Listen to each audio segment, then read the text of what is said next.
I risultati del fiume Stile sono ancora critici da alcuni punti di vista, perché ci sono 3 punti in particolare che sforano,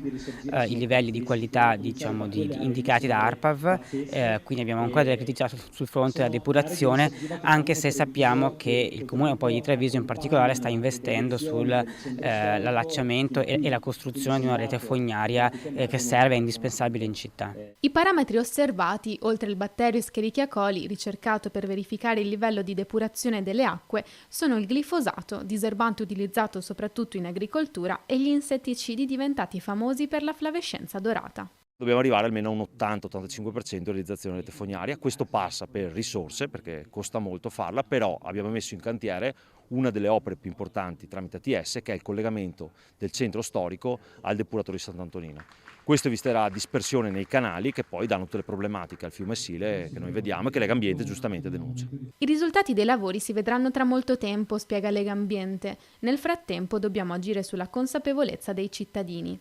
Quello di Legambiente è infatti un impegno che si allarga anche ai più piccoli attraverso percorsi di citizen science, cioè di educazione scientifica a misura di cittadino che punta a ricostruire la relazione interrotta tra uomo e ambiente. Non ci rendiamo conto del nostro impatto, quindi il carico antropico, cioè la pressione che noi abbiamo nei confronti dell'ambiente, anche attraverso questi dati ci fa capire che è molto importante e che dobbiamo tutti assieme, in particolar modo appunto la cittadinanza e chi è espressione della cittadinanza, quindi le amministrazioni, devono darsi da fare per rispettare anche quelli che sono i 2 articoli della Costituzione che parlano proprio di ambiente in particolar modo e di come noi dobbiamo occuparci del bene comune.